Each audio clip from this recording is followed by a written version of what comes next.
Lunes 27 de febrero del 2023, soy Carolina Díaz y les doy la bienvenida a JN Noticias, edición central. Veamos inmediatamente nuestros titulares.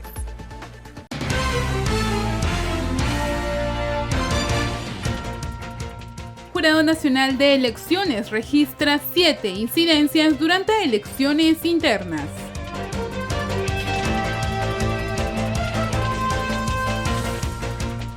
Y el JN firma convenio interinstitucional con el Colegio de Abogados de Lima Sur.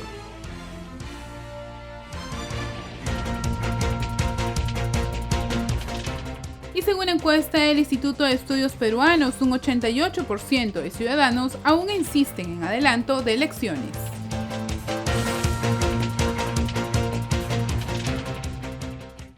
Y las elecciones internas de las organizaciones políticas se realizaron con total normalidad. Afiliados y afiliadas llegaron a sus locales de votación para ejercer su voto.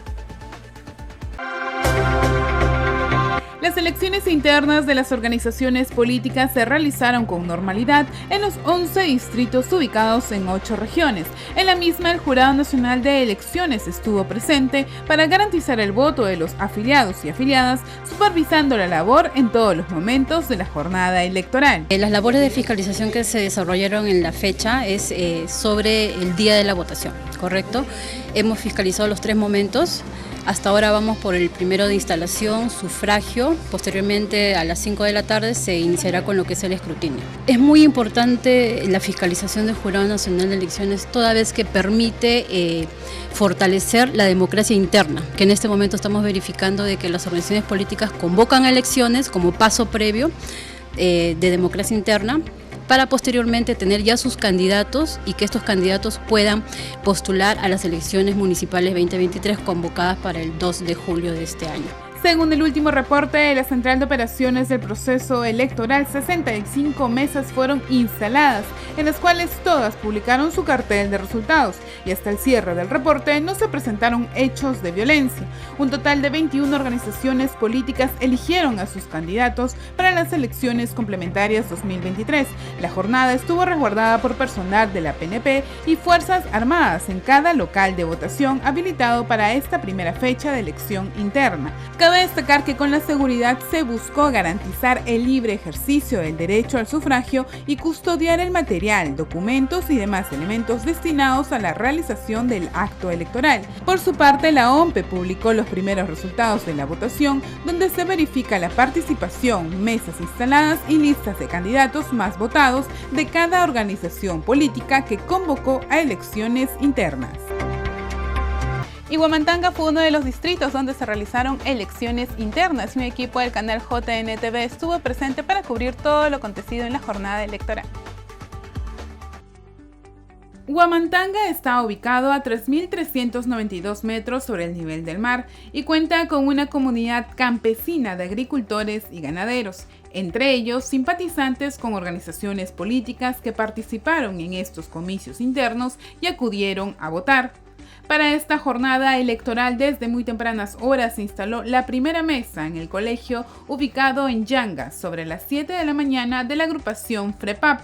En el segundo local de votación, ubicado en el distrito de Huamantanga, sobre las 8 de la mañana se instalaron 2 mesas de FREPAP y Unidad Cívica Lima.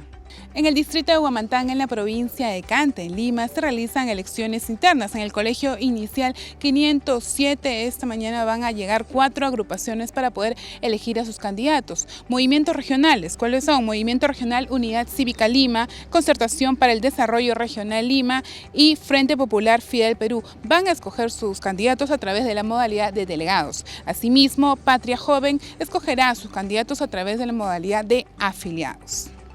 Y es a través de estas modalidades que votaron los afiliados de las organizaciones políticas. María Victoria Suárez, encargada de fiscalización y de supervisar la jornada electoral, detalló la cantidad de mesas destinadas para este local. La cantidad de mesas son 4 y los afiliados en total, para que vengan a votar, han sido un total de 453 los convocados. Sin embargo, no han venido en realidad la totalidad. Llegaron a instalarse de las 4, 3, solo faltó uno, que en este momento acabamos de levantar un acta de no instalación, que es de la organización política Movimiento Regional Concertación Regional Lima. Más de 400 electores de las agrupaciones políticas llegarán a este colegio inicial 507, ubicado en el centro poblado de Yangas, en el distrito de Santa Rosa de Quibes, para poder elegir a sus candidatos que posteriormente los representarán en las elecciones municipales complementarias del 2 de julio. En ese sentido, se esperaba la llegada de 1.023 electores hábiles, distribuidos en los dos locales, 570 electores en Huamantanga y 453 en Yangas, Santa Rosa de Quibes. La jornada finalmente culminó a las 5 de la tarde como estaba previsto. Al respecto, informaron que se presentaron 2 incidencias referidas a la conformación de mesa y votación de afiliados en el Colegio Señor de Huamantanga. Posteriormente, tras el escrutinio, se envió el material electoral debidamente resguardado a la Oficina Regional de Coordinación de Lima, OMPE, ubicada en Huaura, para el procesamiento de actas y así la publicación de los resultados oficiales. Y durante estas últimas elecciones internas, el Jurado Nacional de Elecciones registró 7 incidencias que se presentaron a lo largo de la jornada. El Jurado Nacional de Elecciones, a través de sus fiscalizadores, identificó 7 incidencias durante las elecciones internas que celebraron los partidos políticos el domingo 26 de febrero, ello con el fin de definir a sus candidatos para las elecciones municipales complementarias del 2 de julio. Miguel de la Cruz, especialista en fiscalización del JNE, dio más detalles al respecto. El día de ayer se han reportado 7 incidencias y la que mayor incidencia, la que mayor cantidad ha sido que los miembros de mesa han abandonado la mesa de sufragio. Entonces es un hecho anómalo, ¿no? Porque una mesa, según la norma, una mesa de sufragio debe funcionar con sus miembros completos, que en este caso son 3, ¿no? Presidente, el secretario y su tercer miembro. Entonces la misma ley establece de que ni una mesa de sufragio debe funcionar sin sus 3 miembros. Sin embargo, se podría dar por ahí que en la etapa del escrutinio, ¿no? Un miembro de mesa se sienta mal y puede abandonar la mesa. En ese caso, pues es un hecho de fuerza mayor, ¿no? Entonces la mesa funciona con dos miembros, pero en esa etapa que no se puede reemplazar ya al miembro de mesa, ¿no? Porque ya los electores ya no ingresan al local de votación, ¿no? Según precisó de la Cruz, una incidencia abarca una irregularidad o acciones fuera del procedimiento establecido durante el desarrollo de los comicios.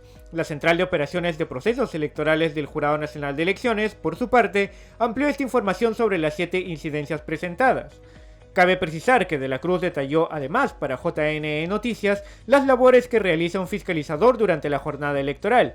En el desarrollo de estos comicios internos participaron así 30 fiscalizadores que estuvieron presentes en 30 locales de votación en el que los afiliados de organizaciones políticas sufragaron para definir a sus candidatos.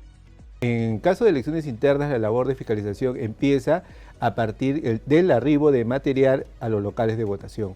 Se verifica que el material esté completo, que sea el material destinado para dicho local de votación, que esté completo, que esté con las medidas de seguridad del caso, ¿no? Que las bolsas, las cajas donde viene el material electoral estén lacradas, ¿no? Asimismo, a partir de las 6 de la mañana, se fiscaliza cómo se van instalando las mesas, ¿no? Cuál es la conformidad de las mesas, porque la norma señala que antes de las 7 deben instalarse con sus miembros titulares. A partir de las 7 es donde pueden los miembros suplentes y electores de la fila conformar una mesa de sufragio. Y tras una encuesta hecha por el Instituto de Estudios Peruanos, se mostró que el 69% de ciudadanos están a favor de un adelanto de elecciones generales. La ciudadanía aún reclama un adelanto de elecciones generales y una renovación tanto del Ejecutivo como del Legislativo. Esto se vio reflejado en manifestaciones en diferentes partes de nuestro país y también en encuestas realizadas para conocer la inquietud que existe hoy en los peruanos sobre la inestabilidad y la crisis política que atravesamos. En ese sentido, según la encuesta del Instituto de Estudios Peruanos, un 69% de encuestados se muestra a favor de un adelanto de elecciones generales para este año. Asimismo, también un 20% busca un adelanto de elecciones para el 2024. De la misma forma, sobre cómo el Congreso de la República aborda el tema de elecciones, el 33% de ciudadanos considera que los parlamentarios buscan quedarse hasta el 2026 y un 28% confía en que el Parlamento aprobará elecciones para este año. Finalmente, el estudio también refiere que el 54% de ciudadanos considera que de darse un adelanto de elecciones, al país le iría mejor que en la actualidad. Sin embargo, todo estaría en manos del Congreso para que puedan debatir en pleno un posible adelanto de elecciones y buscar el mejor panorama para el país y los peruanos. Cabe precisar que según la ficha técnica de la encuesta de IEP, más de 1.200 peruanos fueron los encuestados en Lima Metropolitana, siendo esto desde el 18 al 22 de febrero. Y la jefa del Gabinete de Asesores del JNE, Rosa María López, señaló que las competencias institucionales para la aprobación de normas o reformas de la Constitución es únicamente del Congreso. La jefa del Gabinete de Asesores de la Presidencia del JNE, Rosa María López, señaló que se debe tener en claro que quien tiene las competencias institucionales para la aprobación de normas o la reforma de la Constitución es el Congreso de la República. Debemos tener en claro que quien tiene las competencias constitucionales para lo que es la aprobación de normas o la reforma de la Constitución es el Congreso de la República, ¿no? En ese marco es que para una mejor evaluación de los proyectos de ley que elabora, pide la opinión institucional del Jurado Nacional de Elecciones. Entonces, cuando los proyectos de ley llegan acá al jurado, con esos pedidos, son derivados generalmente al Gabinete de Asesores de la Presidencia para el análisis y el estudio correspondiente. La abogada del JNE sostuvo que el Pleno del Jurado Nacional de Elecciones hizo hincapié en que le corresponde al Congreso, en el ámbito de su competencia, evaluar la permanencia y el mecanismo que podría establecerse o incorporarse para un referéndum sobre una constituyente. Esta figura de la Asamblea Constituyente, concretamente el proyecto de ley 3828, cuyo objeto fue establecer la convocatoria a referéndum nacional a efectos de consultar a la ciudadanía sobre la realización de una asamblea constituyente. Entonces, concretamente, ¿qué cosa fue lo que se dijo al respecto en este informe y que constituyó una opinión institucional del Pleno? Es que siendo una ley, esta ley no puede extender los supuestos en los que se utiliza el referéndum, que ya están previstos en el artículo 32 de la Constitución. Sin embargo, también hizo hincapié en que corresponde al Congreso de la República, en el ámbito de su competencia, y respetando lo que el propio Tribunal Constitucional ya ha señalado, respetando los límites materiales y formales que deben tenerse para las reformas normativas y de la propia Constitución, evaluar la pertinencia y el mecanismo que podría establecerse o incorporarse para ese tipo de consultas populares, ¿no? Finalmente, agregó que los proyectos de ley que llegan al JNE son evaluados por las diferentes áreas técnicas de la institución, según la materia de su contenido, y mediante informes son presentados al Pleno del JNE para su evaluación y así puedan adoptar una opinión institucional.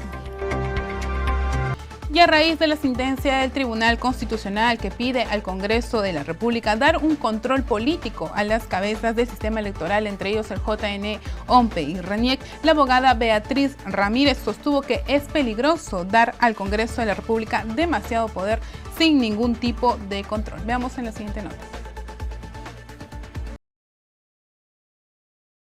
La abogada constitucionalista Beatriz Ramírez sostuvo en una entrevista de televisión que la sugerencia del Tribunal Constitucional al Congreso de que se realice un control político a las máximas autoridades del Jurado Nacional de Elecciones, OMPE y RENIEC, resultaría particularmente nocivo.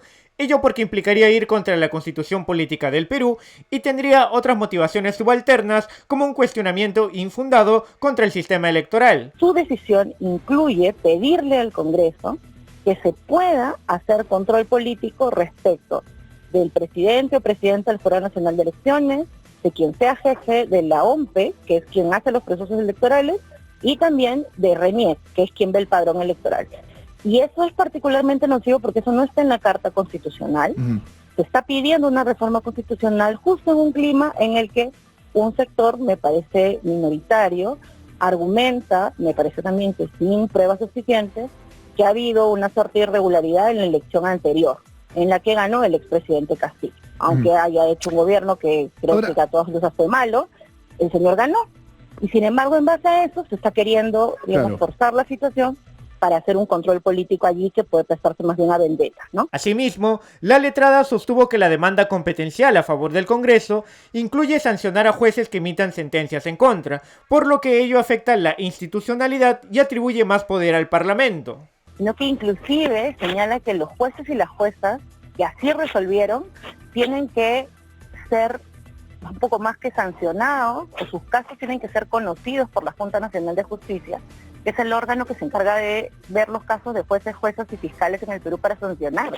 Entonces más o menos está diciendo que cualquier innovación, cualquier atisbo de control debería ser reprimido. Entonces creo que eso es particularmente problemático en un país que quiere afianzar su institucionalidad y en un país en el que es necesario controlar cualquier forma de arbitrariedad.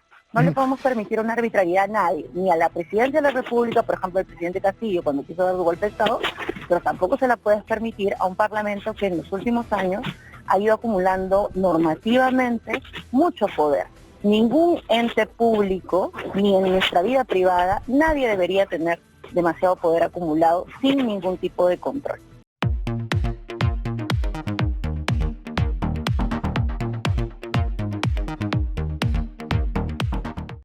Bien, y ahora en la entrevista vamos a abordar el tema de que el Tribunal Constitucional informó que falló a favor del Congreso de la República, esto en la demanda de conflicto de competencias contra el Poder Judicial, esto en el marco de la elección del nuevo defensor del pueblo, y para ello estamos con Eber Campos, quien es abogado constitucionalista, para que nos explique un poco sobre el tema. ¿Qué tal? Muy buenas tardes, bienvenido. Muchas gracias por la invitación, Carolina. Bien, por favor, coméntenos, si bien falta aún que se desarrolle y tener los detalles de esta sentencia, ¿qué tanto implica y qué trascendencia tiene este fallo del TC a favor del Congreso? Bueno, aún no se publica la sentencia. Lo que hemos podido conocer es un comunicado del Tribunal Constitucional en donde se señalan cuáles habrían sido las conclusiones a las que han arribado sus miembros respecto de la demanda que presentó el Congreso contra el Poder Judicial, básicamente por algunas resoluciones judiciales que había emitido el Poder Judicial y que a juicio del Congreso pues interferían en sus funciones y competencias exclusivas. A mí en lo personal me preocupa mucho que a partir de esta decisión se produzca un retroceso respecto de una doctrina que estaba bastante bien consolidada en el Tribunal Constitucional desde hace ya bastante tiempo. La doctrina según la cual no existen espacios exentos de control constitucional, es decir, al margen de cuál sea la posición estatal, incluso un poder que ejerce funciones políticas, como es el caso del Congreso, su actuación debe ser consistente con lo que establece la Constitución, y el control de esa actuación leal con la Constitución corre a cargo del Poder Judicial, de la justicia. El hecho de que el Tribunal Constitucional, aún todavía, como una hipótesis, porque no conocemos finalmente cuáles son los argumentos que habría empleado, diga que se puede ir en contravía de ese control, o diera a entender que es posible relajar de alguna manera ese control cuando se trata del Congreso, respecto de algunos procedimientos que son de su competencia, me parece que es peligroso, ¿no? Yo creo que en lugar de retroceder respecto de esa doctrina, lo que deberíamos hacer más bien es tratar de fortalecerla, porque es también una garantía de respeto de las instituciones en nuestra democracia. Correcto, y que no se está dando, como usted lo menciona, mediante este comunicado que ellos han emitido. Sin embargo, también es importante resaltar que estamos en medio de la elección del defensor del pueblo, que no se ha dado hasta el momento, que se ha tenido, se ha cancelado por esa medida cautelar interpuesta por el Sindicato de Trabajadores del Defensor del Pueblo. En este caso, ¿qué tan importante o puede detener las funciones del Congreso de la República interponer una medida cautelar frente al Poder Judicial también? O sea, en línea de principio, la competencia para designar al defensor del pueblo es una competencia exclusiva y excluyente del Congreso. Es decir, nadie más, salvo el Congreso, es el responsable de proponer candidatos y finalmente designar al defensor del pueblo. Así lo establece la Constitución y debemos respetar eso. Lo que está en discusión aquí no es tanto eso, no está en discusión si es que es correcto o no que el Congreso se encargue de elegir al defensor, porque la Constitución señala que esa es una tarea que efectivamente le corresponde al Congreso. Lo que está en cuestión es que el Congreso realice esa elección acorde con lo que señala la Ley Orgánica de la Defensoría del Pueblo y la Constitución, no al margen de lo que estos documentos, estas fuentes normativas señalan, porque cuando es así, me parece que lo razonable es que la justicia intervenga para corregir cualquier irregularidad. El problema con esta sentencia del Tribunal Constitucional es que aparentemente, y pongo siempre el énfasis en el término porque, insisto, no conocemos aún la sentencia final, el Tribunal Constitucional le habría dado al Congreso la potestad de elegir al defensor sin que ningún otro órgano pueda intervenir, ni siquiera para controlar una eventual irregularidad cuando el Congreso se aboca a esa tarea. Y creo que eso sí debería llamarnos la atención, ¿no? Porque, insisto, al margen de que reconozcamos que esa es una competencia exclusiva e incluso excluyente del Congreso, eso no debería ser sinónimo de que pueda actuar de forma autárquica, ¿no? Al margen de lo que establece el marco jurídico y constitucional. Claro, y además en este caso, según también el comunicado, indica, ¿no?, que la Junta Nacional de Justicia debería abrir un proceso a los jueces que han emitido estas medidas cautelares. ¿Qué tan peligroso también es esto? Porque también invitaría a que los jueces no realicen o no hagan caso a estas medidas que se presentan, sí, ¿no? Pues suena un poco a amedrentamiento, ¿no? Suena un poco como decir, como estos jueces fallaron de esta manera, entonces la Junta Nacional de Justicia debe intervenir para investigarlos y eventualmente procesarlos. Yo creo que la Junta Nacional de Justicia es suficientemente competente y sus integrantes están suficientemente informados como para poder actuar si es que lo consideran conveniente, si es que consideran que se pudo haber cometido alguna irregularidad, si es que algún juez actuó en contravía de lo que establecen las normas. El hecho de que el Tribunal Constitucional directamente diga hay que investigar a estos jueces por haber resuelto como resolvieron, me parece un poco peligroso, ¿no? Porque puede enviar un mensaje que suene a amedrentamiento. Como no nos ha gustado cómo han resuelto estos jueces, entonces corresponde que los investiguemos y si acaso hay mérito, los castiguemos. Y creo que eso incluso puede ser entendido como una interferencia con la independencia judicial. Pero de nuevo, hay que leer la sentencia para tener ese panorama más claro. Correcto, hay que tenerlo más claro aún y esperemos que pronto pueda hacer salir la sentencia así en detalle para poder analizarlo como usted muy bien dice. Pero también hay que hacer hincapié en que se realiza también una exhortación al Congreso para que puedan ser incluidos los titulares de los organismos electorales, tanto JNE, OMP y RANIEC, en el artículo 99. ¿Nos podría, por favor, explicar a detalle qué significaría esto? Sí, por supuesto, Carolina. Yo creo que esa es la parte quizá más polémica. Es la que no genera efectos directos, porque es una exhortación. Es decir, el Tribunal Constitucional lo que le dice al Congreso es, los invitamos a que discutan sobre este tema, porque consideramos que es importante que se evalúe la posibilidad de incluir a los titulares de los organismos electorales en la lista de los altos funcionarios que son pasibles de una acusación constitucional. En esa lista, actualmente, no están incluidos los titulares de los organismos electorales. Y eso tiene una razón de ser, no es que haya sido una omisión, un olvido del constituyente. Me parece que eso es concordante, es armónico con el papel que cumplen estos funcionarios en nuestra democracia política. El hecho de que estos funcionarios estén expuestos a embates, procesos de naturaleza política puede contribuir a afectar de alguna manera su autonomía, puede contribuir a poner en cuestión su independencia, que es precisamente un elemento fundamental por el rol que cumplen. Imaginémonos, el día de mañana el Jurado Nacional de Elecciones emite un veredicto en un proceso electoral que de pronto no es del agrado de un grupo o de algunos grupos políticos con representación en el Congreso. Si es que se permite que el Congreso pueda someter a juicio político a estos funcionarios electorales, podría darse el caso, por lo menos en potencia, de que se instrumentalice esta figura para actuar en represalia, y eso me parece muy peligroso. Yo estaría de acuerdo, en todo caso, con que se haga una precisión y se diga que estos altos funcionarios electorales pueden ser sometidos al antejuicio político, pero no así al juicio político. Y justo hay una diferencia en eso. Justo yo iba mi pregunta, o sea, ¿cuál es la diferencia en este caso entre el juicio y el antejuicio político, y por qué sería menos peligroso que el antejuicio político sí sea tomado? Porque el antejuicio político es básicamente un examen previo que realiza el Congreso para autorizar al Ministerio Público a presentar una denuncia contra un alto funcionario ante el Poder Judicial.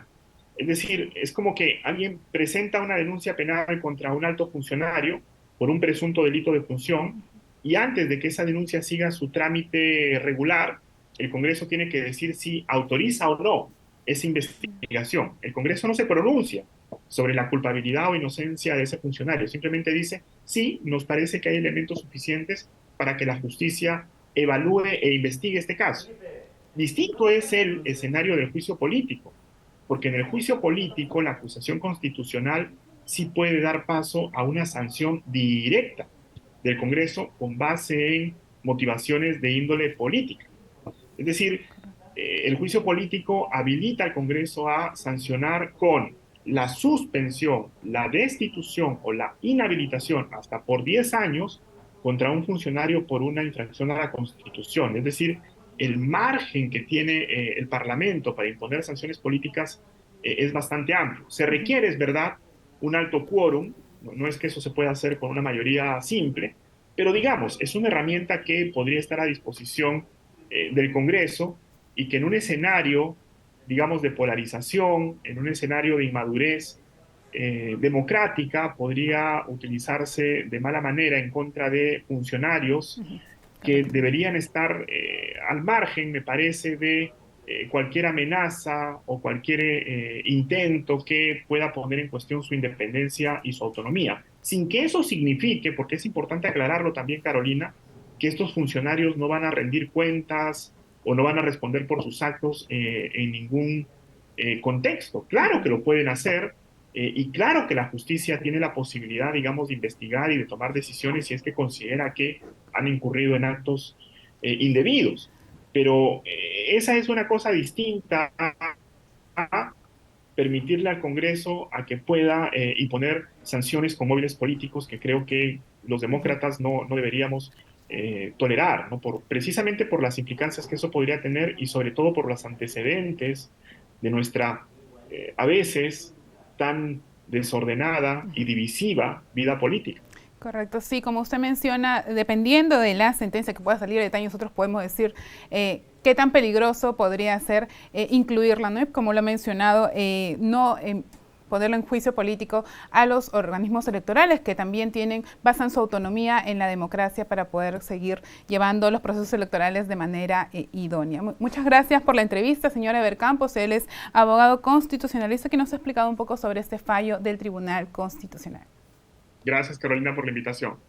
Bien, nosotros nos vamos a un breve corte y regresamos con más aquí en JN Noticias.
Continuamos con más información aquí en JN Noticias y ahora nos conectamos en vivo con Alonso Collantes, quien se encuentra tras la firma del convenio interinstitucional con el Colegio de Abogados de Lima Sur que acaba de establecer el Jurado Nacional de Elecciones. Adelante, Alonso. Gracias por el pase. Efectivamente, nosotros nos encontramos en Jesús María, donde hace unos minutos se acaba de firmar un convenio interinstitucional muy importante entre el Jurado Nacional de Elecciones y el Colegio de Abogados de Lima Sur. Y precisamente para que nos den un poco más de detalles al respecto de esta firma, vamos a hablar con María Antonieta Sánchez García. Ella es decana del Colegio de Abogados de Lima Sur y nos va a comentar un poco más o menos cuál fue el inicio, este acercamiento entre ambas instituciones y sobre todo cómo se va a fortalecer desde el ámbito educativo y del derecho electoral por la firma de este convenio. Muy buenas tardes con todos los espectadores. Efectivamente, hoy día hemos suscrito un convenio muy importante. Resaltar que este convenio se gesta gracias a la colaboración y participación del representante de los abogados ante el Jurado Nacional de Elecciones. Gracias al doctor hemos podido hacer las coordinaciones para suscribir el convenio el día de hoy, el cual va a sumar muchísimo para la abogacía, no solo en Lima Sur, sino también esto se proyecta que pueda ampliarse a otras jurisdicciones, pero con la finalidad de que el profesional del derecho conozca la especialidad en materia electoral y no ver pues estos errores o malas interpretaciones que a lo largo de los últimos años se ven plasmadas en algunos procesos que dejan mucho que desear. Ese es el principal objetivo, de que se pueda educar en materia electoral al profesional del derecho y pueda dar una buena representación ante los procesos en dicha materia. Bueno, muchas gracias. Y también tenemos a continuación aquí al costado al magíster Jorge Luis Salas Arenas, él es presidente del Jurado Nacional de Elecciones y vamos a plantearle también la siguiente pregunta. ¿Por qué es importante realizar este tipo de convenios y de qué forma también va a beneficiar a ambas instituciones? En realidad el beneficio no es solo para las instituciones y para sus integrantes, sino para la colectividad en general, porque la democracia requiere que sus actores, las personas que viven dentro del territorio del país, estén debidamente informadas de los alcances que tienen las instituciones jurídicas. Me refiero a las obligaciones y deberes propios de la ciudadanía. Y la mejor forma de hacerlo es capacitándose. El derecho electoral está muy poco difundido, a pesar de que de él depende la renovación periódica de las autoridades electivas. De modo que es trascendente que se conozcan sus pormenores y es importante que los colegios profesionales de abogados, sobre todo, se vinculen para refrescar o incluso en los casos que no haya llevado el curso el abogado, el colega en la universidad, ni siquiera como electivo, lo pueda más bien ahora llevar, de modo que sepa de qué se está hablando y si llegara a interesarle la materia, patrocinar causas con conocimiento suficiente de las materias. Así que esta es una estrategia de ganar, ganar. Gana el colegio, gana el jurado, pero sobre todo gana la democracia en el Perú. De acuerdo, muchas gracias. Bien, Carolina, estas han sido las declaraciones del presidente del Jurado Nacional de Elecciones, Jorge Luis Salas Arenas, y también de María Antonieta Sánchez, decana del Colegio de Abogados de Lima Sur. Adelante, estudios. Y desde el 2002 se realizaron 9 elecciones municipales complementarias a nivel distrital. En el Perú se realizan elecciones municipales complementarias cuando se declara la nulidad de elecciones en circunscripciones donde se realizaron previamente comicios municipales. Este año se convocaron elecciones complementarias para el 2 de julio en 12 circunscripciones que aún no cuentan con una autoridad electa. En tanto, los alcaldes y regidores de la comuna continúan siendo los de la anterior gestión. En estos comicios se busca elegir entonces a 12 alcaldes y 60 regidores distritales. Sin embargo, no es la primera vez que se convoca a una elección complementaria. Desde el 2002, año en que inicia la realización de elecciones subnacionales simultáneas en el país, se han realizado 9 elecciones complementarias a nivel distrital. Esto en 2003, 2005, 2007, en el 2011 en 2 oportunidades. en el 2012, el 2015, 2019 y en el 2020. En los mismos se identificaron que los procesos electorales con más electores hábiles se realizaron en el año 2011, con 113.230 electores. Asimismo, en el 2015, con 115.570 electores hábiles fueron los llamados a votar por segunda vez. Respecto a la participación electoral, en el 2005 se registró la mayor participación con más del 84%. Cabe destacar que en promedio la participación electoral en las últimas 9 elecciones complementarias fue del 68.75%. Asimismo, desde las municipales complementarias del 2003 en adelante, un total de 134 localidades han participado en un proceso municipal complementario. Y ahora vamos con nuestro bloque internacional.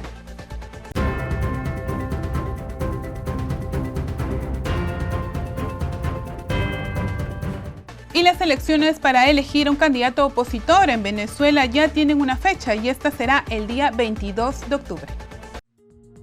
La Comisión Nacional de Primarias en Venezuela informó que el próximo 22 de octubre se celebrarán en este país los comicios para definir al candidato de oposición que participará en las elecciones presidenciales del 2024, en el que se espera elegir al sucesor de Nicolás Maduro. Según se detalló, los precandidatos tendrán 5 días de plazo entre el 18 y 23 de mayo para inscribirse. Después, se podrán formalizar estas postulaciones hasta el 23 de junio. Este proceso contará con la asistencia del Consejo Nacional Electoral de Venezuela y se espera que postulen figuras de oposición como Enrique Capriles y Juan Guaidó. Y a continuación les contamos que 141 miembros de las Naciones Unidas firmaron una resolución a favor del fin del conflicto en Rusia contra Ucrania. 141 países miembros de la Asamblea General de la ONU aprobaron el jueves una resolución que exige la retirada inmediata de las fuerzas militares rusas de Ucrania. Ello a propósito del año que se cumple desde que inició la campaña ofensiva del Kremlin contra Kiev. Las votaciones en este cónclave quedaron con 141 votos a favor del fin de la guerra, 7 en contra y 32 en abstención. Esta resolución llevó por nombre principios de la Carta de las Naciones Unidas, en los que se basa una paz general, justa y duradera en Ucrania. Cabe precisar que el pronunciamiento es un logro diplomático para este país, ya que la mayoría de los miembros de las Naciones Unidas reconocieron también la integridad territorial de Ucrania. Y llegamos al final del programa. No se olviden seguirnos en nuestras redes institucionales que aparecen en pantalla, también en los canales aliados y a través de la Agencia de Noticias Andina. Los dejamos con imágenes de Huánuco.